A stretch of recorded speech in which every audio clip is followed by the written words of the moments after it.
Something that the deaf can hear.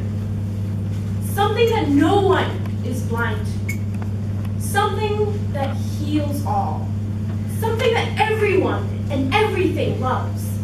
Something that even inanimate objects have a resonating response to. A scientist once went into a soundproof room.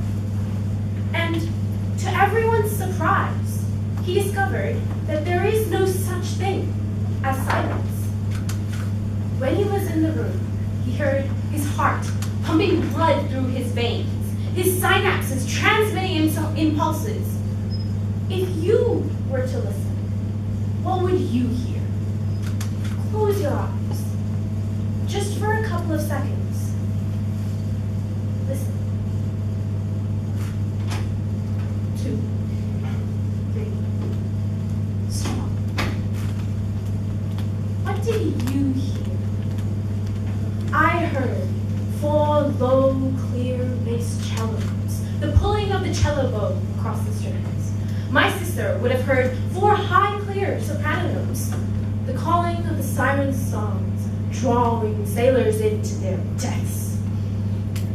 In our lives, there is one thing that all Homo sapiens have in common: our joy and our love for music. Friedrich Nietzsche said, "Without music, life would be a mistake." Today, I'm here to convince you that music is omnipresent and you cannot live without it, and how it impacts you daily. Imagine a world without music. Everyone can imagine a world without school, without the Super Bowl, even without James Franco.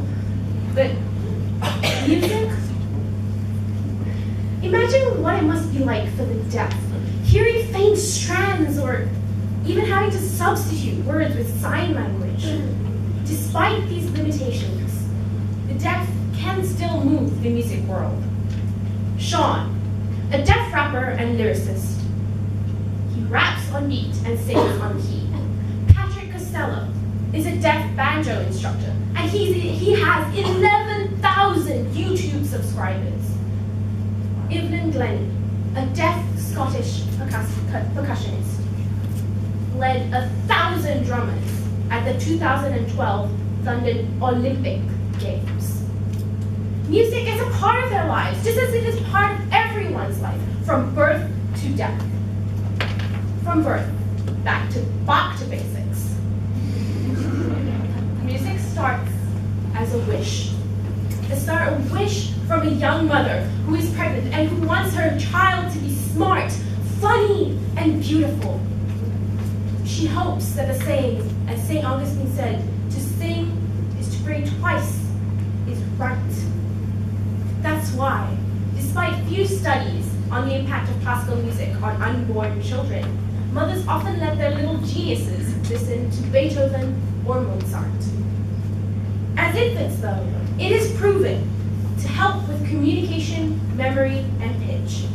According to Northwestern University, 2 years of music lessons leaves you better at detecting pitch throughout your entire life.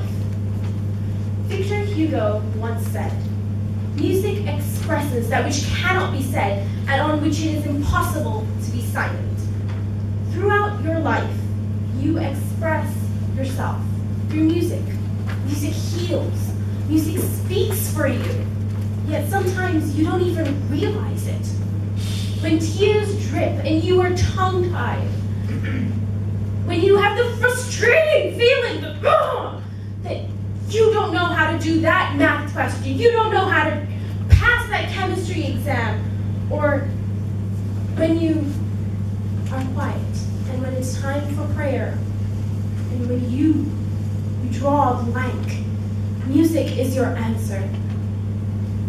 Unconsciously maybe, but it is a pillow for your heart, a shield for your hurt, and a balm for your pain. It is even a bridge to your past. Who am I reminds me of all the love in the world that is worth living for. The sound of silence reminds me of my love for my mother and the tastes of music which we share. You may be a country girl or a rock and roll kind of guy, but in every situation, you pick a song that is suited to how you feel.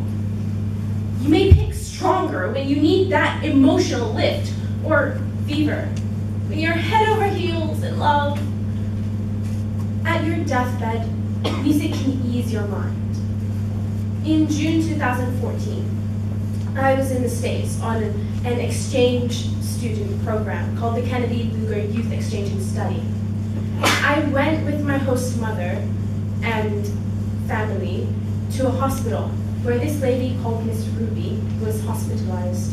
She had had a stroke and was half paralyzed. But when I played the cello, she must have felt some of that love and some of that compassion, for a tear, a single tear, dripped slowly down her cheek. And then she drifted off into a peaceful sleep. Though we know this is our temporary home, we may be scared to leave it, or feel sadness for what we have yet to accomplish. But music can help ease that passage. As it heals you, it can also heal others.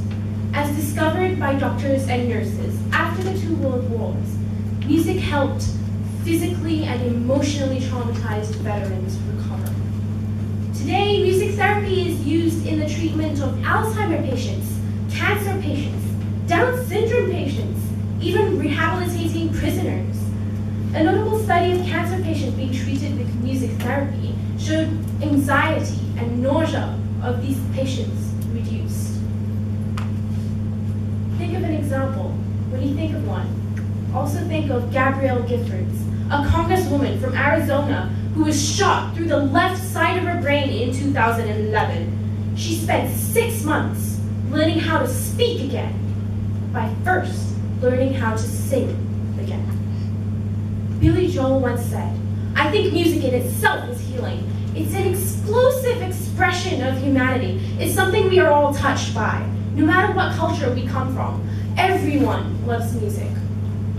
Music can heal, cracks in the heart, breaks in the mind, and even rifts between countries.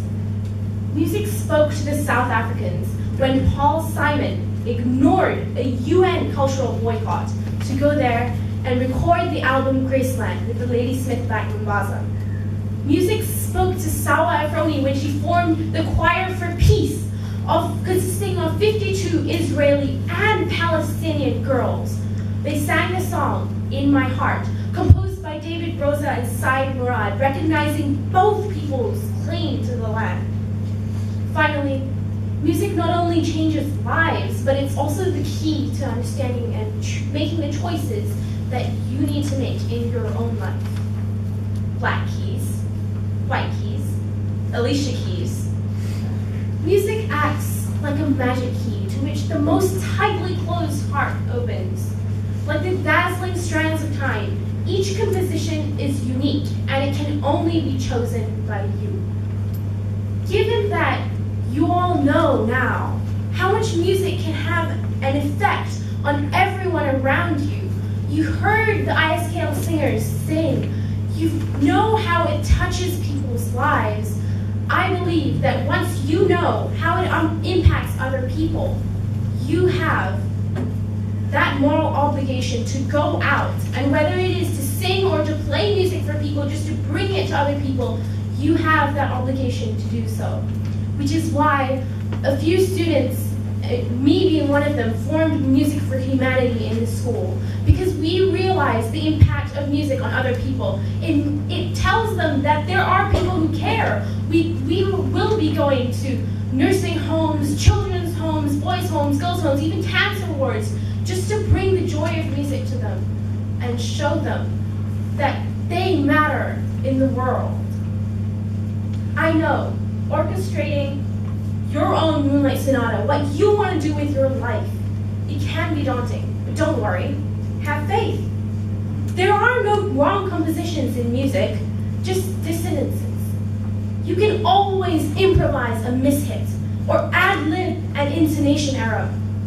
Just remember that at the end of the day, make sure that you are proud of your own masterpiece. Thank you.